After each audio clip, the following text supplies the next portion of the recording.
दोस्तों नमस्कार। Asia net news Hindi के लाइव में आपका स्वागत है। आपके साथ मैं श्रीकांत सोनी। देश में कोरोना मरीजों की संख्या कितनी हो गई है वो सबसे पहले मैं आपको बताऊंगा। उसके बाद जो आज का महत्वपूर्ण टॉपिक है उस पर बात करेंगे। सबसे पहले जो संख्या है वो 46,541 हो गई है कोरोना वायरस के संक्रमितों की। मंगलवार को आंध्र प्रदेश में 67, राजस्थान में 38, जबकि बिहार और ओडिशा में एक एक मरीज कोरोना के पॉजिटिव मिले।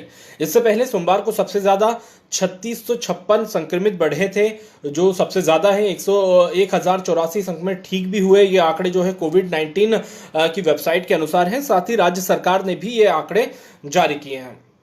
इस समय दोस्तों दुनिया भर में नए कोरोना वायरस के पीछे के को लेकर जो रिसर्च हो रही है कि कोरोना वायरस की क्या दवाई हो, क्या वैक्सीन हो। कई टीकों पर भी रिसर्च चल रहा है कि आखिर क्या वो कोरोना से लड़ने में सक्षम है या नहीं। तो कई टीके पर रिसर्च चल रही है। रोज नई प्रगति की खबरें भी आ रही हैं।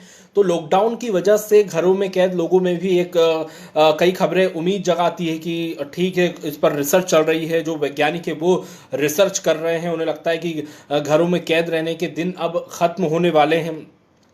तो लॉकडाउन से कब और कितनी रियायत दी जाएगी, ये इस बात पर निर्भर करता है कि एंटीबॉडी टेस्ट की कितनी ज़रूरत है। जो टेस्ट के बारे में मैं आज आपसे डिस्कस कर रहा हूं कि अगर हमें ये पता कर सकें कि किसी को नए कोरोना वायरस ने संक्रमित किया था और वो ठीक हो चुका है और उसे अब शरीर में इस वायरस से लड़ने की क्षमता विकसित हो चुकी है, तो ऐसे लोगों को दोबारा काम पर जाने की इजाज़त दी जा सकती थी है मतलब। और इसके लिए पहली शर्त तो यही है कि ऐसे एंटीबॉडी टेस्ट को विकसित किया जाए जो भरोसेमंद हो, क्योंकि हाल ही में भारत में शुरू किए गए एंटीबॉडी टेस्ट को बीच में रोकना पड़ा था। इनके नतीजों पर जानकारों को भरोसा नहीं था।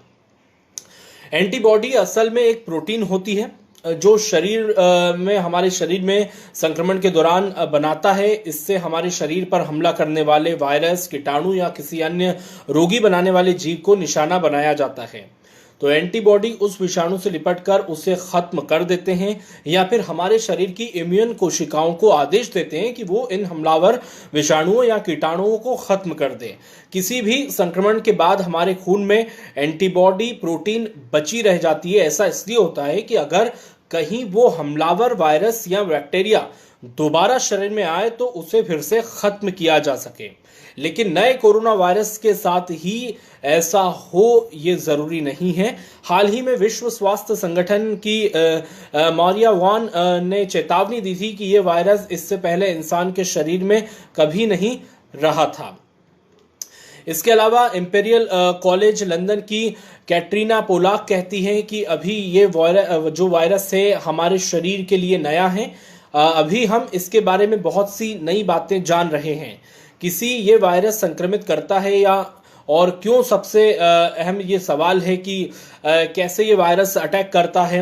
अगर इस वायरस से कोई भी संक्रमित नहीं होगा तो हमारी चिंता दूर होगी। जब भी कोई नया वायरस इंसानों पर हमला करता है तो हर व्यक्ति का शरीर उसकी रोग प्रतिरोधक क्षमता के मुताबिक उससे मुकाबला करता है। ये हर इंसान में अलग होती है, जो उसकी उम्र, लड़ने की शक्ति और आनुवांशिक कारणों से निर्धारित होती है। आमतौर पर संक्रमण होने पर हमारे शरीर का तापमान बढ़ जाता है। शरीर में वायरस को निगलने वाली कोशिकाएं बनने लगती हैं, लेकिन जल्द ही वायरस को शरीर से मार भगाया जाता है। इसे एडेप्टिव इम्यून रिस्पॉन्स या प्रतिरोधक क्षमता भी कहते हैं। तो हमारे शरीर में दो तरह की इम्यून कोशिकाएं होती है, T1 और सबसे पहले टी और बी ये कोशिकाएं हैं। बी कोशिकाएं पहले हमला कर चुके कीटाणु या विषाणुओं से लड़ने के लिए एंटीबॉडी निर्मित करती हैं। अमेरिका की येल यूनिवर्सिटी की प्रोफेसर ने बताया है कि टी कोशिकाएं हमारे शरीर की उन कोशिकाओं को खत्म कर देती हैं जिनमें वायरस का संक्रमण हो चुका होता है। किसी भी वायरस का पहला संक्रमण होने पर हमारे शरीर को उससे निपटने में थोड़ा समय लगता है, मगर दूसरी बार उसी वायरस के अटैक से निपटने के लिए हमारा शरीर तैयार होता है, क्योंकि तब तक एंटीबॉडी का निर्माण हो चुका होता है। मगर यह सिद्धांत कोरोना वायरस पर लागू होता है या नहीं, फिलहाल कहना मुश्किल है।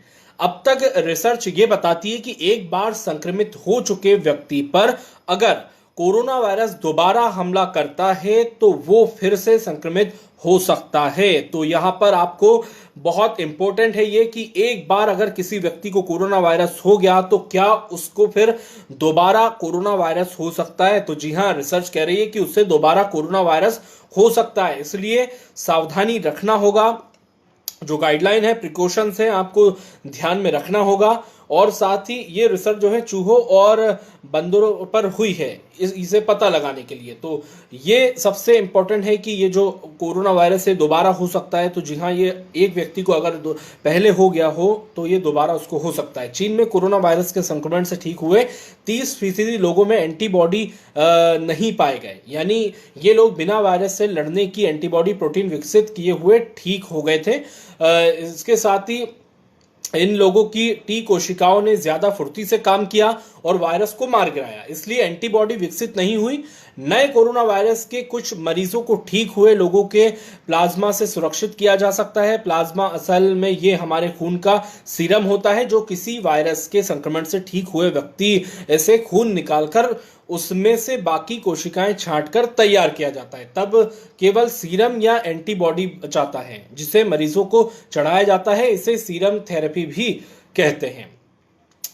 तो इसके साथ ही दोस्तों ये जो रिसर्च है इसमें प्रोफेसर याकी इवासाकी का कहना है कि प्लाज्मा थेरेपी को बहुत से लोगों के इलाज के लिए इस्तेमाल नहीं किया जा सकता। इसके लिए कोरोना वायरस से ठीक हुए लोगों से खून निकालना होगा, फिर उसमें से एंटीबॉडी वाला सीरम अलग करना होगा, फिर इसे मरीजों को चढ़ाया जाएगा।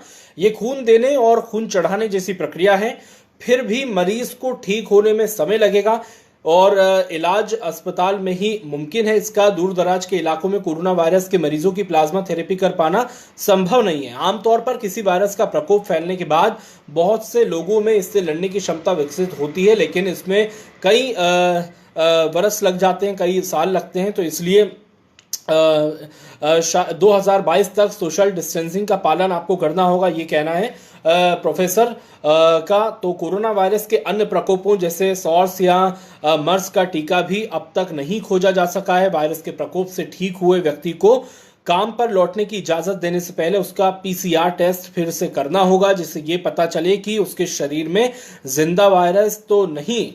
तो ये सवाल है जो लगातार जहन में है कि एक बार हो चुका कोरोना वायरस वापस से क्या हो सकता है। तो जी हाँ, ये हो सकता है और कई टेस्ट हैं जिसको करने के बाद ही आप अपने काम पर लौट सकते हैं। तो अभी रिसर्च चल रही है और ये जो महामारी फैल रही है उस पर रिसर्च भी जारी है। ऐसे में लोगों के जहन में उठ रहे हर सवाल का जवाब तो नहीं दे सकते, लेकिन हाँ, इस पर अभी काम चल रहा है। एशिया नेट न्यूज हिंदी के लाइव में इतना ही। आप बने रहिए बाकी खबरों के लिए हमारे साथ। नमस्कार।